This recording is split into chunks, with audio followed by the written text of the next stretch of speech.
इस वीडियो में हम डिस्कस करते हैं simplification of context free grammar और इसको reduction in context free grammar भी कहा जाता है। तो जब हम लोग कॉन्टेक्स्ट फ्री ग्रामर को सिंप्लीफाई करेंगे तो हमें ये स्टेप्स परफॉर्म करनी है। We have to remove epsilon productions, we have to remove unit productions as well as we have to remove the useless symbols from the given context free grammar.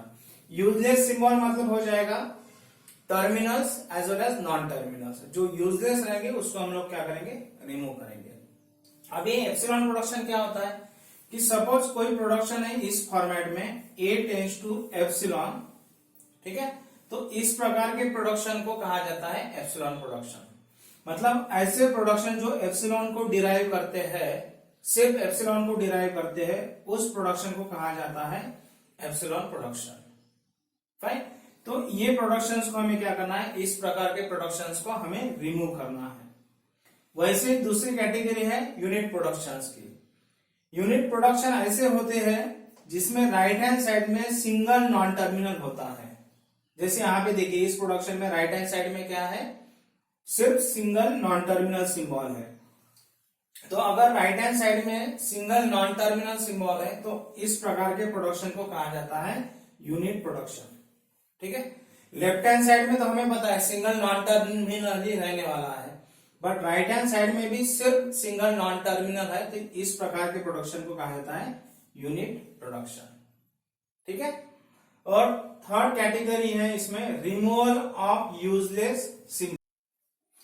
Useless non terminal वो होते हैं जिसका involvement start symbol के production में नहीं होता है, as well as उस सिंबल को हम लोग टर्मिनल सिंबल से रिप्लेस नहीं कर सकते हैं।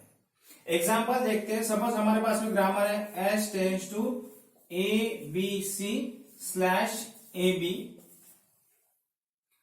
And A tends to let's say A slash A, B tends to B slash B, and let's say C tends to CA and D tends to D। अगर एक ग्रामर है तो इस ग्रामर में हमें यूजलेस सिंबल्स को identify करना है। तो हम लोग क्या करेंगे, यूजलेस नॉन टर्मिनल को आइडेंटिफाई करेंगे, तो उससे हम लोग यूजलेस टर्मिनल को भी क्या कर पाएंगे, आइडेंटिफाई कर पाएंगे। तो यहां पे देख सकते हो आप कि हमारे पास में एस का प्रोडक्शन है, ए के प्रोडक्शन है, बी के प्रोडक्शन है, सी के प्रोडक्शन है और डी के प्रोडक्शन है। और अगर हम लोग ऑब्जर्व करेंगे तो डी के जो प्रोडक्शन है ना, इसका कोई भी रोल नहीं है। कहां पे रोल नहीं इसका, स्टार्ट सिंबल के प्रोडक्शन में, ठीक है। तो हमें पता है जब हम लोग स्ट्रिंग को डिराइव करते हैं तो स्टार्ट सिंबल के प्रोडक्शन से ही क्या करते हैं, स्ट्रिंग को डिराइव करते हैं, ठीक है। स्टार्ट सिंबल के प्रोडक्शन ही हमें क्या करते हैं, स्ट्रिंग को डिराइव करने में हेल्प करते हैं। तो यहाँ पे देखिए डी का कोई भी रोल नहीं है स्टार्ट सिंबल के प्रोडक्शन में, डी का भी यूज ही नहीं होगा यहाँ पे, बराबर है। तो उस केस में हम लोग कहेंगे कि this D non terminal D is useless. अभी नॉन टर्मिनल डी यूजलेस हुआ तो ऑब्वियसली स्मॉल डी भी क्या होगा, यहाँ पे यूजलेस होगा, ठीक है। तो ये क्राइटेरिया हुआ। दूसरा क्राइटेरिया ऐसा है कि यहाँ पे देखिए सी का प्रोडक्शन देखिए कि सी के प्रोडक्शन को जब भी हम लोग रिप्लेस करने की कोशिश करेंगे, सी के प्रोडक्शन को या सी को जब भी हम लोग उसके प्रोडक्शन से रिप्लेस करने की कोशिश करेंगे तो हमें हर बार क्या मिलेगा, यहाँ पे सी ही मिलेगा। हमें हर बार क्या मिलेगा, यहाँ पे सी ही मिलेगा। तो अगर इस टाइप का प्रोडक्शन है जिसमें हम लोग सी को कभी भी रिप्लेस नहीं कर पाएंगे, ठीक है, सी को कभी भी हम लोग क्या नहीं कर पाएंगे, टर्मिनल सिंबल से रिप्लेस नहीं कर पाएंगे, तो ये सी भी क्या होगा, यहाँ पे यूजलेस नॉन टर्मिनल हुआ है, ठीक है। क्योंकि जब हम लोग यहाँ पे S tends to A B C लेंगे तो ए को तो हम लोग रिप्लेस कर पाएंगे स्मॉल ए से, बी को हम लोग रिप्लेस कर पाएंगे स्मॉल बी से, बस सी को जब भी रिप्लेस करने जाएंगे तो हमें क्या मिलेगा, कैपिटल सी स्मॉल ए मिलेगा।